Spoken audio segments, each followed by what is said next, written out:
Merci d'écouter l'Office de radio et télévision du Mali. Il est 7h à Bamako.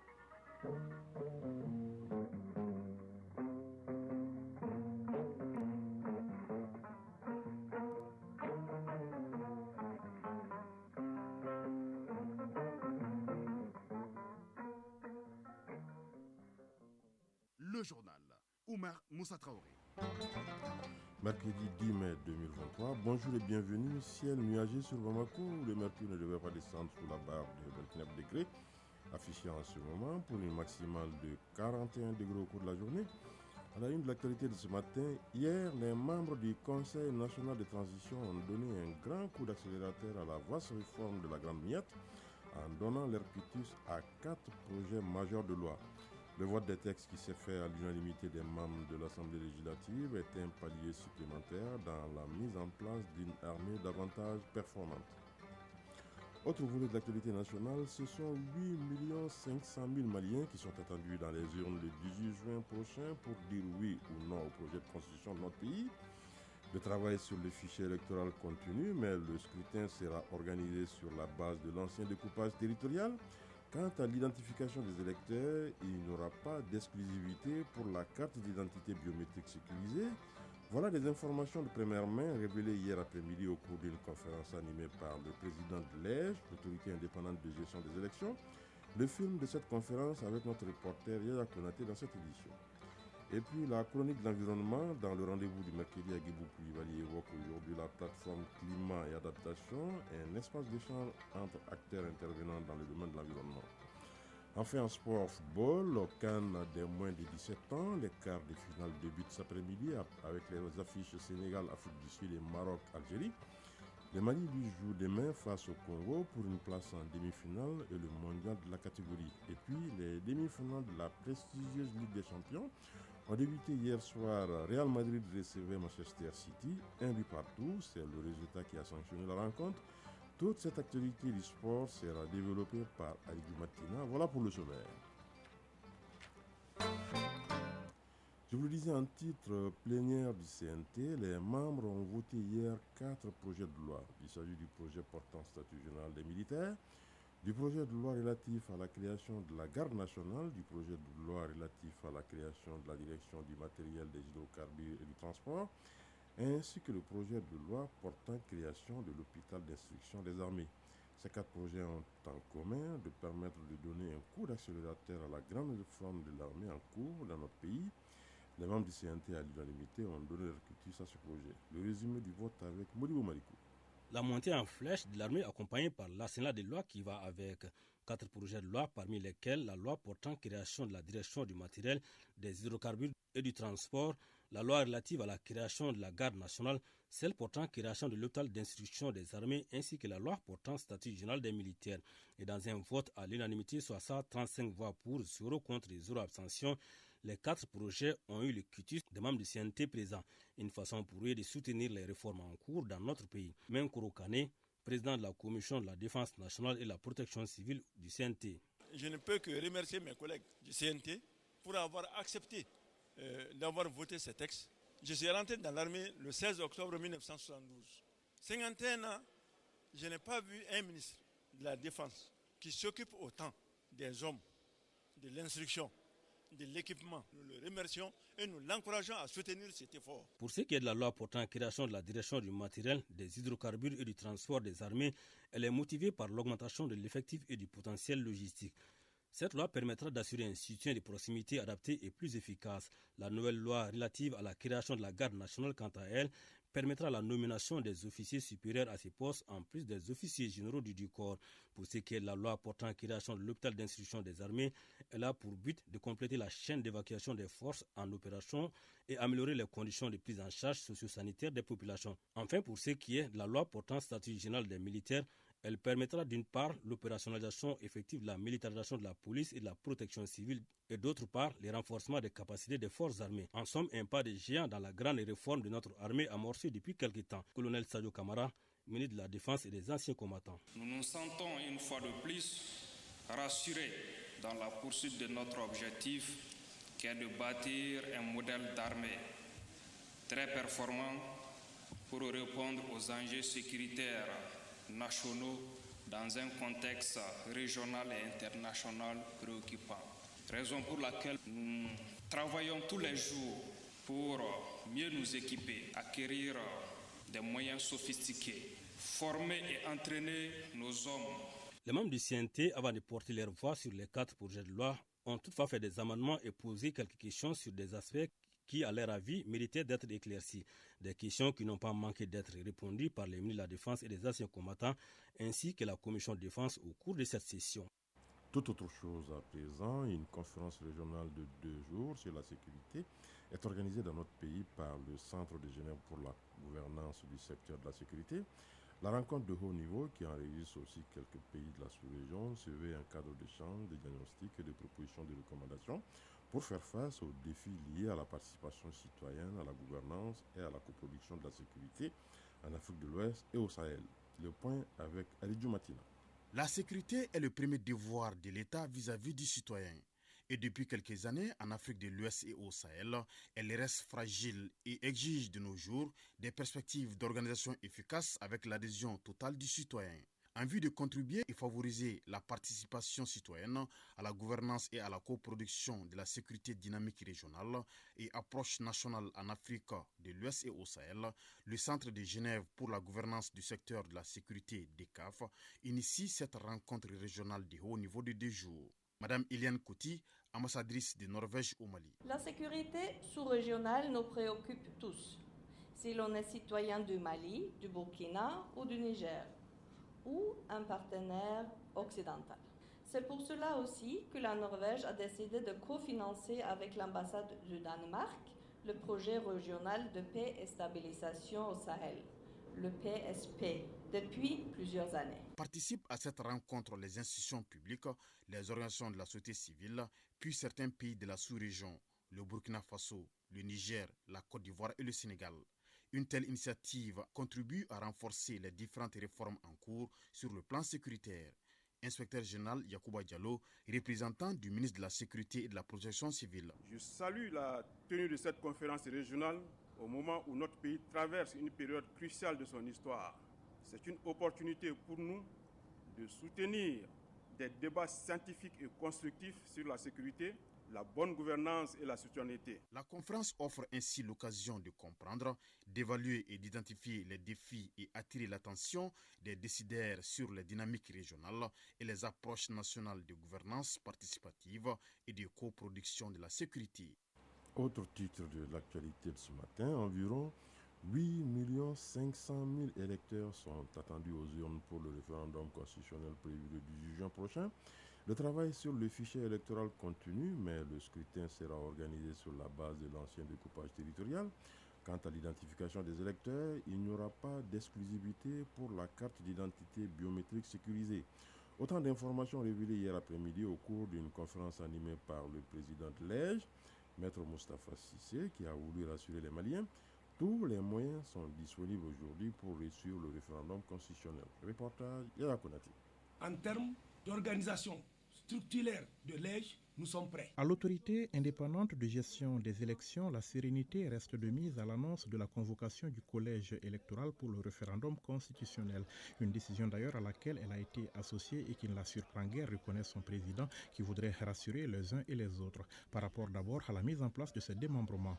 Le processus assure Maître Cissé, puisqu'il s'agit bien d'un processus, est en cours et il est d'ailleurs réalisé à plus de 90%. Les représentants de l'administration ont été désignés. Maître Moustapha Cissé, président de l'EJ. Les représentants des partis politiques ont été désignés, les représentants de la société civile ont été désignés et nous sommes en possession de ces actes-là qui feront en sorte que dans les heures qui viennent, dans les jours qui viennent, nous allons sillonner l'ensemble des coordinations parce que vous savez, les coordinations de l'EJ sont au niveau des régions, au niveau du district de Bamako, au niveau des cercles, au niveau des communes, au niveau national et nous avons à l'étranger des coordination de l'EJ dans les ambassades, coordination d'ambassades et dans les consulats.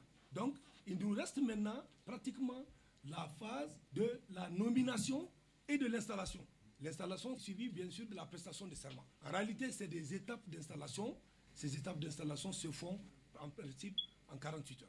Donc, c'est pour vous dire que nous ne sommes pas en retard et nous vous réitérons ici que l'EJ, nous nous mettrons au travail pour qu'à la date du 18 juin, s'il plaît à Dieu, que nous soyons au rendez-vous de la tenue du scrutin référendaire. Mêmes assurances par rapport aux autres aspects de l'organisation du scrutin, à commencer par le fichier électoral. Le travail sur ce document essentiel se poursuit, assure le président de l'EJ. Pas moins de 8 500 000 électeurs sont attendus aux urnes, mais, précision importante, compte tenu des délais assez courts, le scrutin référendaire se fera sur la base de l'ancien découpage territorial. L'information que je voudrais vous donner, c'est dire que, compte tenu des délais qui nous séparent de la date indiquée, il serait extrêmement difficile que nous puissions partir sur le découpage électoral nouveau qui était en gestation et tout, mais qui n'est pas aussi effectif. Mais le découpage électoral que nous avons, qui correspond parfaitement au découpage du fichier électoral aujourd'hui, serait le fichier électoral de l'élection référendaire, qui comporte effectivement environ 8 millions d'électeurs. Et le fichier a été quand même révisé suite à la révision ordinaire des listes électorales entre le 1er octobre et le 31 décembre 2022. Ce travail a été fait et nous avons environ 500 000 électeurs qui sont venus se rajouter au fichier que nous avons pour atteindre un niveau d'environ 8 500 000 électeurs. Quant à l'identification des électeurs pour ce référendum constitutionnel, il n'y aura pas d'exclusivité pour la carte d'identité biométrique sécurisée. Des cartes d'électeurs et d'autres documents d'identité pourraient être utilisés. Il s'agira, assure Maître Cissé, de trouver les habilitations administratives et juridiques nécessaires en vue de garantir le droit des Maliens au vote. Nous avons aujourd'hui la carte d'identité biométrique nationale sécurisée qui a été érigée en carte d'électeur. Maître Moustapha Cissé, président de l'EJ. Mais vous savez bien que compte tenu des délais et du contexte dans lequel nous sommes, les cartes d'électeurs vont continuer à être éditées et sous la supervision, et j'ajouterai même le contrôle de l'EJ parce que nous avons supervisé cette activité. Donc nous allons continuer ce travail de distribution, de confection, de distribution et de supervision de cette opération pour que les cartes biométriques continuent à être distribuées. Mais au moment de la tenue du scrutin référendaire, vous conviendrez avec moi qu'il va falloir effectivement réfléchir et nous sommes en train d'aller vers l'utilisation des cartes d'électeurs qui vont venir être complétées par des éléments d'identification nationale que nous connaissons, les pièces d'identité légalement reconnues à la République du Mali qui permettent d'identifier l'électeur. À l'autorité indépendante de gestion des élections, l'on assure que tous les moyens sont disponibles aujourd'hui pour réussir la mission. Mais compte tenu de l'importance du scrutin, le président de l'EJ appelle les Maliens à ne pas le banaliser et surtout la classe politique et la société civile à occuper pleinement la place qui leur revient dans le processus. Radio Mali à Tombouctou et environ 99.9 MHz en FM. Un mot de l'actualité à l'intérieur du pays et direction effectivement Tombouctou, où Plan International vient de lancer officiellement le projet SCRIB qui signifie amélioration d'une éducation de qualité sûre et résiliente basée sur l'inclusion. Ce nouveau projet de 5 ans d'une valeur de plus d'1 milliard de francs CFA ciblera 29 650 élèves, 654 enseignants dans les zones d'intervention du projet qui sont les 5 cercles de la région de Tombouctou. Objectif, faciliter leur accès à une éducation de qualité et inclusive. Najim Babassi. Améliorer l'accès à une éducation inclusive de qualité à tous les enfants de la région de Tombouctou à travers leur participation et celle de leur communauté aux prises de décisions éducatives à tous les niveaux. C'est l'objectif global de ce nouveau projet intitulé SCRIB, porté par Plan International sur financement de la coopération irlandaise. Il durera 5 ans et couvrira les 5 cercles de la région de Tombouctou.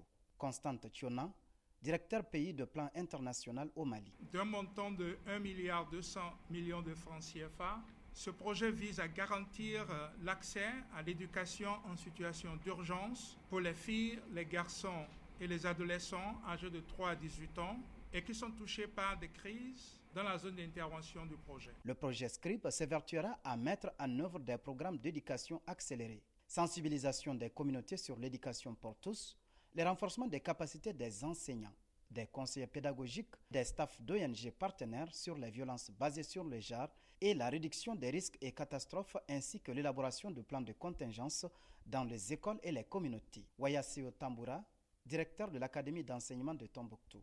Le taux brut de scolarisation au premier cycle de l'enseignement fondamental est passé de 69,40 en 2021 à 65,66 en 2022, ce qui constitue une légère baisse, d'où la nécessité de continuer les campagnes de sensibilisation en faveur du retour des élèves à l'école. Mamadou Tembeli, directeur de cabinet du gouverneur de la région de Tombouctou. Pour notre part, Soyez rassurés de l'accompagnement des autorités régionales et de l'ensemble des collectivités territoriales et des services techniques dans la mise en œuvre de vos activités, que nous souhaitons qu'elles soient programmées avec la participation active des bénéficiaires. Cette cérémonie de lancement a permis au Parlement régional des enfants d'exprimer sa joie et son accompagnement au projet. Cela à travers une simulation d'une session de conseil de ministres par des élèves du groupe scolaire Bahadou. Tombouctou, Najim Baba Sissé, Alou Koulibaly pour l'ORTM. Un mot de l'actualité à l'étranger. En Tunisie, 2 fidèles qui participaient à un pèlerinage juif dans une synagogue sur l'île tunisienne de Djerba ont été tués hier soir dans une attaque menée par un gendarme qui a également tué 2 collègues avant d'être abattu. L'annonce a été faite par le ministère de l'Intérieur. Cette synagogue, la plus ancienne d'Afrique, avait déjà été visée en 2002 par un attentat suicide au camion piégé qui avait fait 21 morts. Le ministère tunisien des Affaires étrangères a précisé dans un communiqué que les 2 morts étaient un Tunisien âgé de 30 ans et un Français de 42 ans, sans en fournir les identités.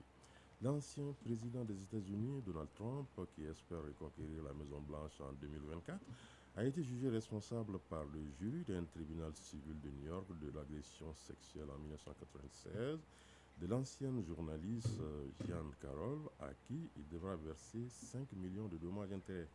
Après 2 semaines de procès et moins de 3 heures de délibération, les 9 jurés unanimes ont déterminé que Donald Trump n'était pas responsable du viol de Jean Carroll dans la cabine d'essayage du rayon lingerie d'un grand magasin new-yorkais, comme elle l'en accusait, mais d'agression sexuelle. Le verdict, lu dans un silence de plomb dans la salle d'audience bondée du tribunal, a été accueilli avec émotion par la plaignante de 79 ans qui a longuement embrassé ses avocats.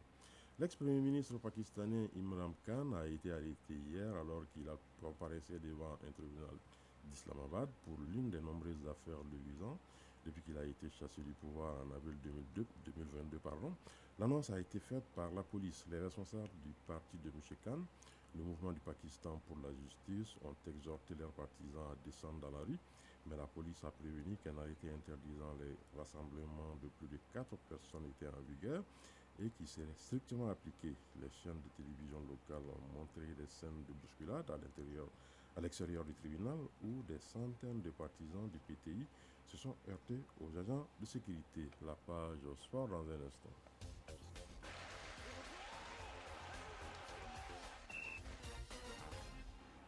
Une page sport qui est animée tous les mercredis par Aridou Matina. Bonjour Aridou Matina. Bonjour Omar Moussa. Alors, football, au championnat national fin hier de la 16e journée.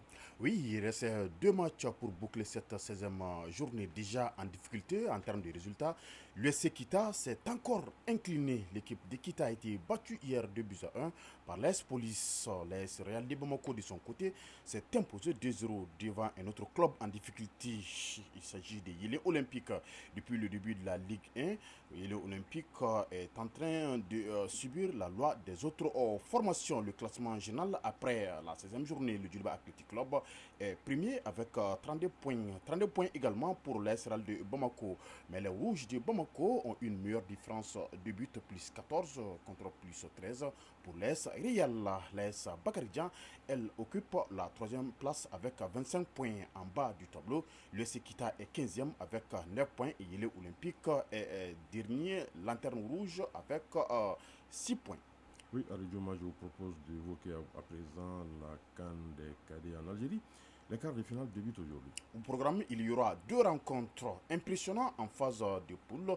3 matchs, 3 victoires. Le Sénégal affronte cet après-midi l'Afrique du Sud. Coup d'envoi à 16h. Et à 19h, il y aura le choc entre équipes maghrébines.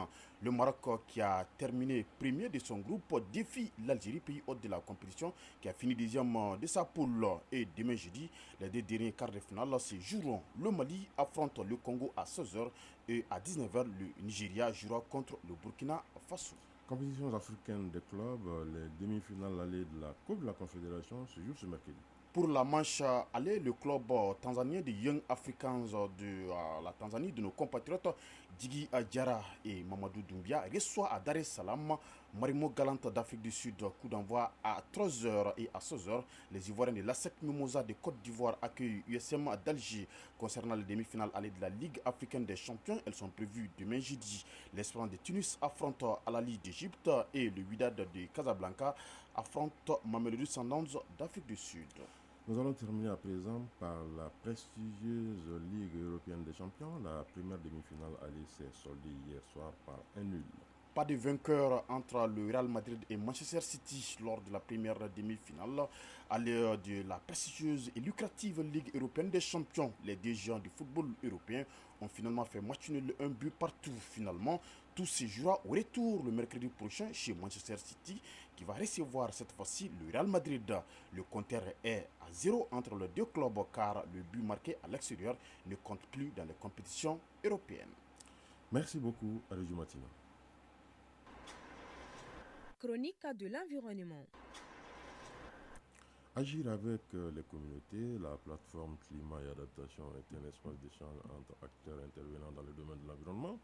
Elle vise à informer l'opinion nationale et internationale sur des pratiques visant la préservation de notre environnement et à décrier les mauvaises actions pour sa destruction.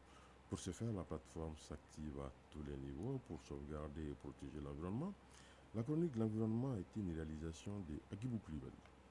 La plateforme climat et adaptation réunit une centaine d'acteurs mobilisés pour la lutte contre le changement climatique au Mali. Brahima Traoré est le président de la plateforme climat et adaptation. C'est une initiative qu'on a mise en place afin de rapprocher les acteurs qui sont engagés dans le cadre de la protection de l'environnement et de la lutte contre le changement climatique. L'objectif, c'est d'échanger et de partager les informations parce qu'on se dit qu'aujourd'hui, comme c'est une cause planétaire que tout le monde doit s'impliquer, raison pour laquelle nous nous sommes dit, étant ensemble, échanger et partager les informations, ça nous permettra de se renforcer et d'être encore plus efficaces dans les actions de lutte contre le changement climatique. Aïdara Fanta Koulibaly, membre de la plateforme climat et adaptation. De plus en plus, le climat est en train de changer, ça fait des dégâts, que ce soit dans notre pays, mais aussi sur tout le continent. Donc c'est mieux de mettre en place une telle plateforme pour pouvoir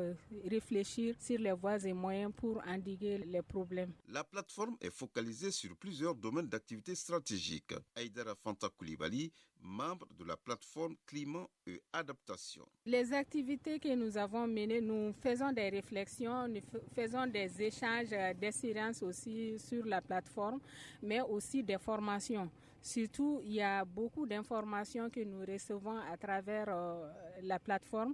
Il y a aussi les avis de recrutement qui passent sur la plateforme, mais aussi les plantations que nous faisons annuellement vers Koulouba. On veut intensifier que ça soit aussi dans les autres régions du Mali. Les associations de proximité et les services des eaux et forêts jouent un rôle clé de sensibilisation sur le terrain.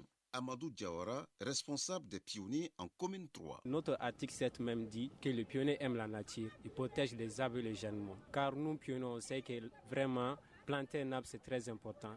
Car si on plante un arbre, à travers ça, lorsque l'arbre va grandir, donc on va avoir on peut s'asseoir sous l'arbre. Et aussi, on voit que tous ces médicaments traditionnels, ça vient toujours des arbres, surtout ils sont très efficaces aussi. Commandant Mamadou Bakayoko, ingénieur des eaux et forêts. Vous savez que l'arbre constitue la vie sur terre. Et pour la zone, on a même dit au plus profond des bois, la patrie a son cœur. Un peuple sans forêt est un peuple qui meurt. Donc cela résume tout. Donc nous avons intérêt pour lutter contre les effets néfastes du changement climatique, nous devons reboiser. Parce que la seule alternative pour nous pour lutter contre ces phénomènes, la désertification et autres, c'est le reboisement. Et la plateforme est dans cette lancée. La plateforme climat et adaptation a été créée pour servir de pool de ressources pour les membres et coordonner les activités de divers secteurs liés à leurs obligations vis-à-vis de l'environnement. Voilà, à cette heure passée de 23 minutes à Ourikila se referme cette édition. La coordination éditoriale a été assurée par Bourama Traoré. À la mise en onde, il y avait Mamadou Bouakar Diallo. Merci d'avoir été là. Notre prochain rendez-vous des infos 13h. Vous retrouverez Tenema Monikata Médicila.